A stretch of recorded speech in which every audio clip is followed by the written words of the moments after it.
I want to reiterate first with all of you the facts of what happened today. At 10:25 a.m. Central Time, Immigration and Customs Enforcement were carrying out lawful operations here in Minneapolis. Because of the adverse weather that Minneapolis has seen in recent snow, one of the vehicles became stuck and ensnared in the snow. Law enforcement were attempting to push out this vehicle, and when a mob of agitators that were harassing them all day began blocking them in, shouting at them, and impeding law enforcement operations. ICE officers and agents approached the vehicle of the individual in question, who was blocking the officers in with her vehicle, and she had been stalking and impeding their work all throughout the day. ICE agents repeatedly ordered her to get out of the car and to stop obstructing law enforcement, but she refused to obey their commands. She then proceeded to weaponize her vehicle, and she attempted to run a law enforcement officer over. This appears as an attempt to kill or to cause bodily harm to agents, an act of domestic terrorism. The ICE officer, fearing for his life and the other officers around him and the safety of the public, fired defensive shots. He used his training to save his own life and that of his colleagues. He was treated at a local hospital, has been released, and is now with family. I encourage the American people at this point in time to pray for him, but also to pray for the deceased's family and her loved ones. Today alone in this country, there have been 4 different domestic terrorist attacks on federal officers by the ramming of vehicles. 3 of them happened here in Minneapolis. We've seen over 100 of these vehicle rammings happen in just recent weeks, and this must stop. ICE alone is facing a 1,300% increase in assaults against them and an 8,000% increase in death threats against all of them.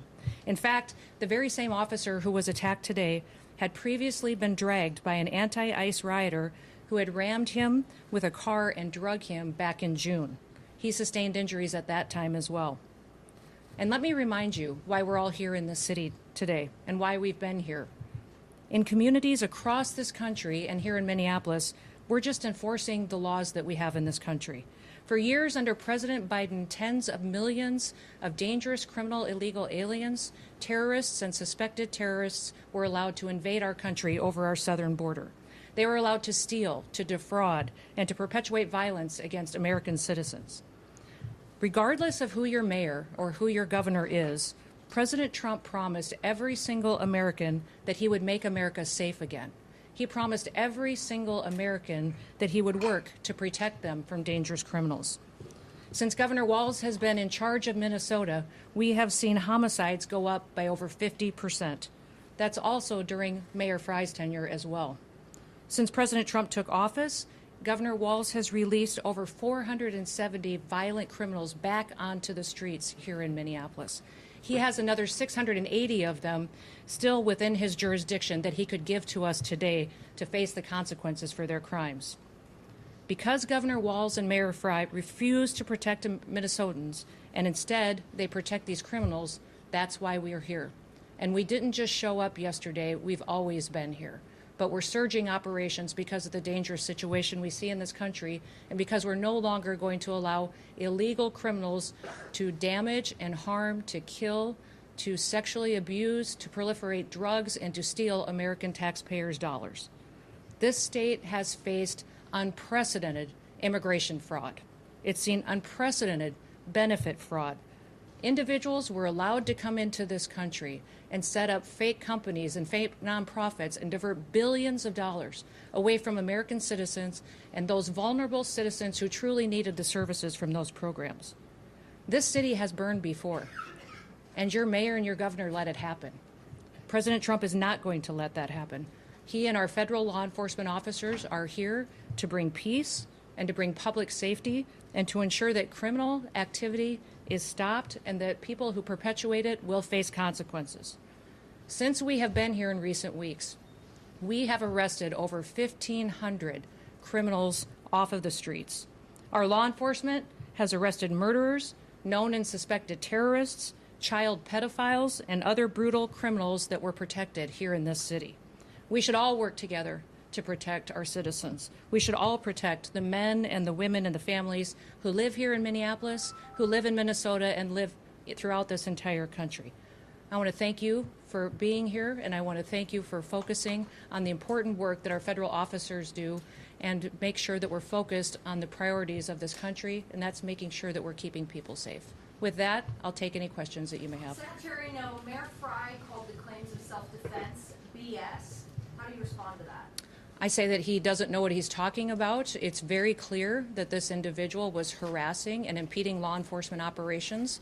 Our officer followed his training, did exactly what he's been taught to do in that situation, and took actions to defend himself and defend his fellow law enforcement officers. Secretary, can you expand too on the agent's injuries? The president said that he's lucky to be alive.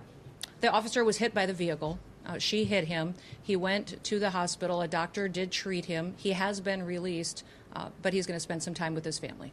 Can you clarify whether he was hit before or after the gunshots were fired? I can't, but the FBI will continue the investigation and release more facts when it's appropriate. Secretary Noem, has the agent been relieved of his duty, or can you give us any other insight? No, we're following the standard protocol procedures we do in situations like this. When there's an officer-involved shooting, we make sure that we get the facts and that we are getting the statements from everybody involved and make sure that investigators are handling the decisions. Secretary Noem, have ICE operations paused because of what happened today? No, we're still out on the streets doing our work to get dangerous criminals off of the streets of Minneapolis. Can you give us any insight into your conversation with the governor? You know, Tim and I have known each other for years. We served in Congress together. We both ran for governor the same year and have served as governor at the same times.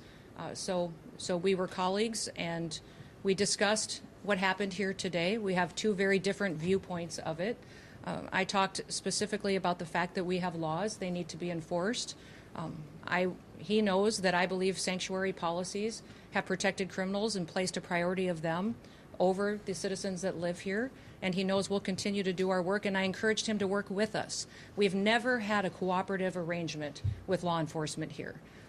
Whenever we've done investigations, whenever we've done police work, when we've been doing what we can to bring people to justice for the crimes that they commit, we haven't had the cooperation of the state of Minnesota or the city police here under the mayor's direction. If you talk to any of these federal law enforcement officers, they'll say that when they call for backup in a situation, that it's hit and miss.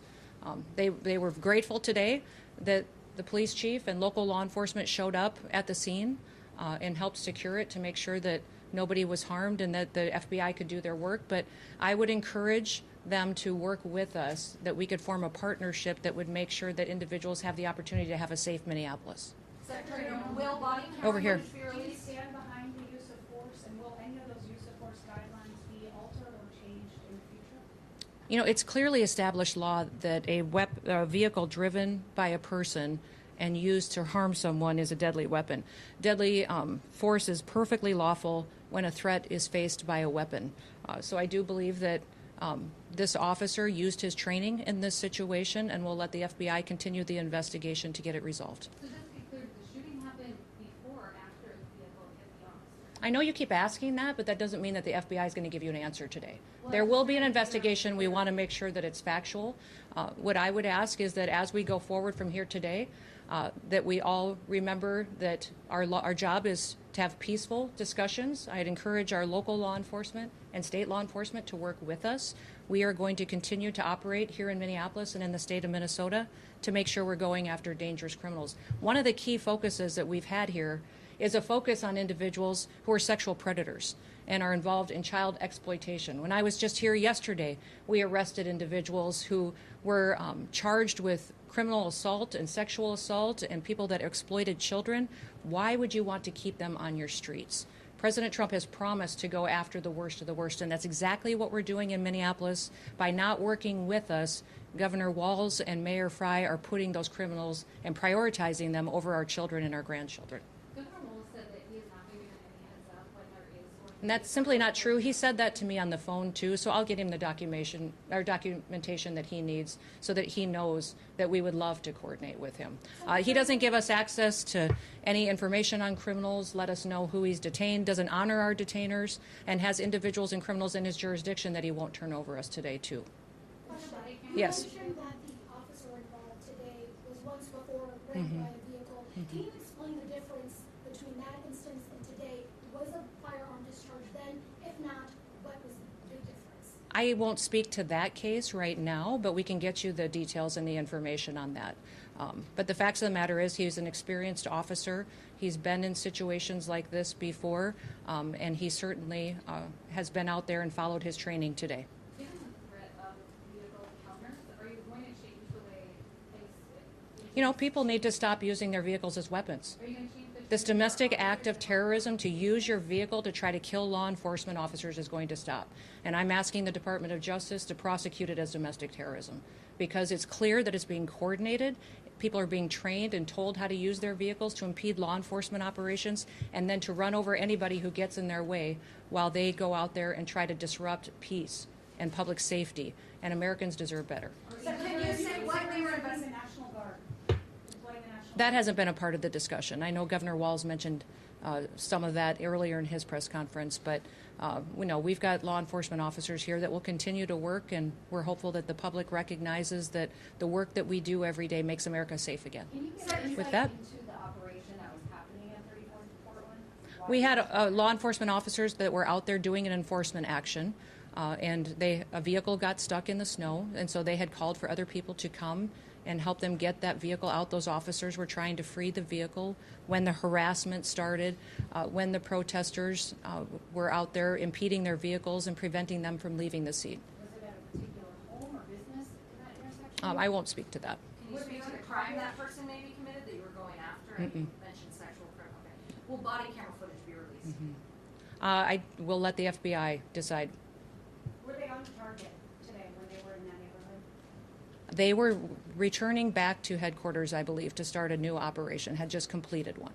Was it a nice? Well, thank you. What's that? Was it a nice vehicle that needed to be pushed? I was one of the vehicles that ICE officers were using. But remember, when we operate in a task force model. So we have other federal agencies that work with us, and we're very grateful for that. We have CBP officers, the FBI, DEA, ATF, all of those all work with us every day in a task force model, and we appreciate it. We'd love to have the state police, and we'd also love to have the Minneapolis police chief and his team be alongside of us while we're out there doing those enforcement operations. Were the agents later? With that, we'll get you more information as it is revealed, but thank you and everybody. Let's work together to make sure that we can continue to help the city be safer, get more criminals off the streets, and ensure that our public has the opportunity to pursue the American dream in a city they can be proud of. Thank you.